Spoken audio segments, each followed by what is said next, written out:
बात किसी बड़े आपराधिक मामले की हो या फिर किन्हीं दो खुराफातियों के जिक्र की, कई बार आपको ये सुनने में आएगा कि वो तो रंगा बिल्ला है। आखिर रंगा बिल्ला कौन थे जिनकी संज्ञा लोग आम आदमी से लेकर खास क्रिमिनलों तक देते हैं। तो आइए जानते हैं आज रंगा बिल्ला की कहानी, जिनकी वजह से मंत्री अटल बिहारी वाजपेयी को लोगों ने मारा था पत्थर, मार कर लहूलुहान कर दिया था।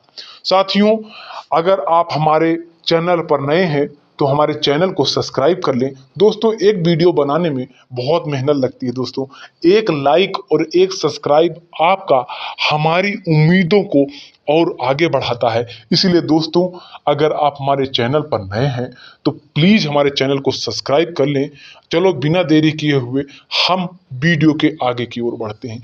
कुलजीत सिंह उर्फ रंगा 1975 में एक ट्रक ड्राइवर था। ट्रक से ऊब गया तो मुंबई में टैक्सी चलाने लगा था। रंगा का मन यहाँ उगता रहता था। उसने शाम सिंह नाम के आदमी से कुछ अलग करने बात कही। शाम ने उसे जसबीर सिंह के नाम के आदमी के बारे में बताना शुरू किया। उसे बताया गया कि 2 विदेशी नागरिकों की हत्या कर चुका है, बहुत पैसा कमाता है। रंगा ने कहा मिलवाओ, जिसके बाद श्याम सिंह ने उसको जसबीर सिंह उर्फ बिल्ला से मुलाकात करवा दी। यहाँ से शुरू होती है रंगा बिल्ला के जोड़े की कहानी। शुरुआत में रंगा और बिल्ला मुंबई में कार चुराया करते थे और उसे बेच देते। इसके बाद बच्चों की किडनैपिंग करते और फिरौती लेकर उन्हें छोड़ देते थे। दोस्तों, इस सब में बिल्ला एक बार पकड़ा गया। पुलिस ने उसे पकड़ा और थाने की जेल में डाल दिया। लेकिन कुछ दिन के बाद बिल्ला जेल से भाग निकला। इसके बाद वह मुंबई छोड़कर दिल्ली और उसके आसपास के हिस्सों में अपराध करने लगा। 1978 के जून में रंगा बिल्ला ने अशोक शर्मा की कार अशोका होटल के सामने से चोरी कर ली। इसी गाड़ी के जरिए उन दोनों ने सबसे बड़े अपराध का अंजाम दिया। साथियों, मदन मोहन चोपड़ा जो एक नौसेना अधिकारी थे, धौला कुआं के अफसर कॉलोनी में रहते थे। उनके 2 बच्चे थे, 16 वर्ष की गीता और 14 वर्ष का Sanjay Chopra. Geeta Chopra Jesus and Mary's college में कॉमर्स की पढ़ाई करती थी और वहीं पर संजय मॉडर्न स्कूल में 10वीं में पढ़ता था। साथियों, बॉक्सिंग की प्रैक्टिस करता था। गीता को एक बार ऑल इंडिया रेडियो से एक ऑफर आया। उन्हें 26 अगस्त 1978 को वेस्टर्न सॉन्ग्स के एक इन द ग्रूव प्रोग्राम में हिस्सा लेना था, जिसे उसी रात 8 बजे ऑन एयर होना था। दोस्तों, प्रोग्राम में गीता के साथ उसका भाई संजय भी जाने के लिए तैयार हो गया। दोनों घर से निकले। कॉलोनी के ही एक व्यक्ति ने उन्हें लिफ्ट दी और गोल डाक खाना छोड़ दिया। इस जगह से आकाशवाणी केंद्र थोड़ी ही दूर पर था। गीता और संजय टैक्सी के इंतजार में सड़क किनारे खड़े थे। तभी रंगा बिल्ला पीले रंग की किएट कार लेकर पहुंचे और लिफ्ट देने के बहाने दोनों को बिठाकर ले गए।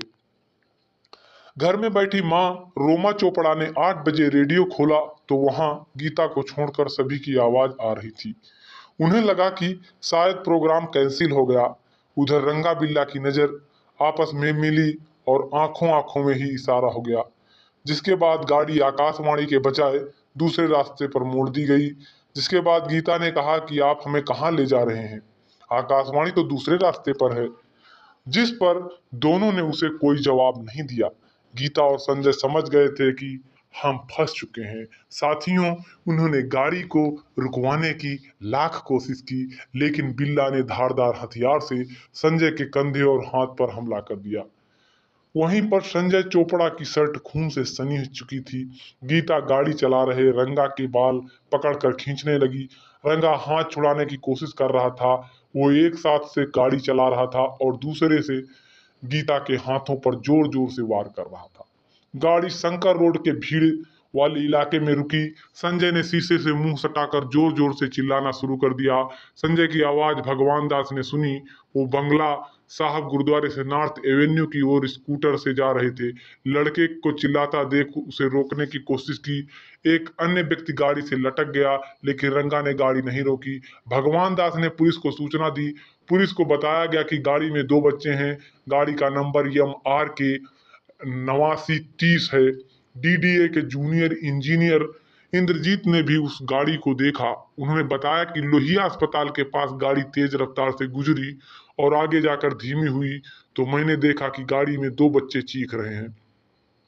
मैंने गाड़ी रोकने की कोशिश की लेकिन ड्राइवर सिग्नल तोड़ते हुए भाग गया। उन्होंने गाड़ी का नंबर HR के 8930 बताया था। दोस्तों, रंगा बिल्ला गाड़ी भागते हुए रिज इलाके में पहुंचे। यहाँ गाड़ी रोककर पहले उन्होंने संजय की हत्या की। इसके बाद दोनों ने गीता के साथ रेप किया।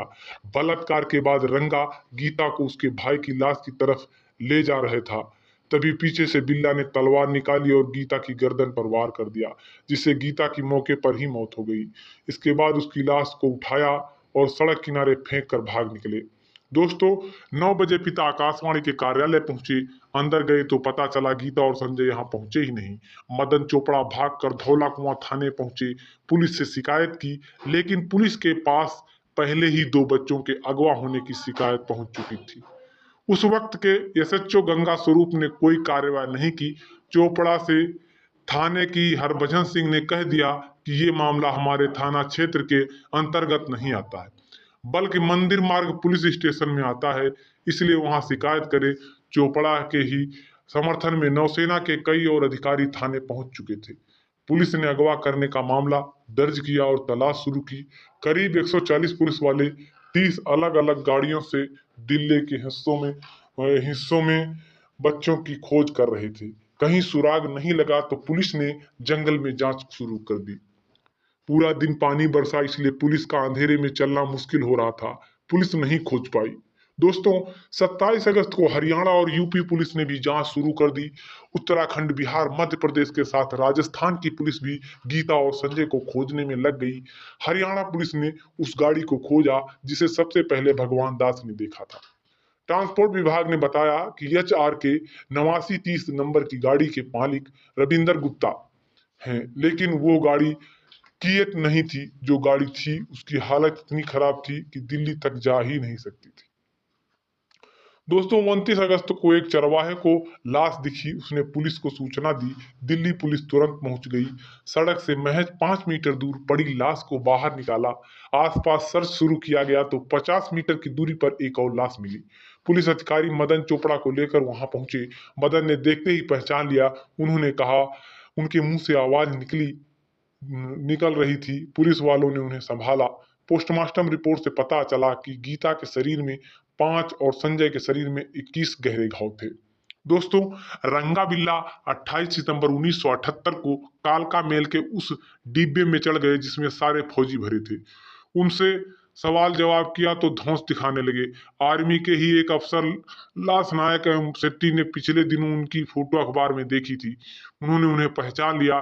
तुरंत पुलिस को सूचना दी और उन्हें गिरफ्तार करवा दिया। रंगाबिला को गिरफ्तार करने के लिए स्टेशन पर करीब 100 पुलिसकर्मी सादी वर्दी में पहले से मौजूद थे।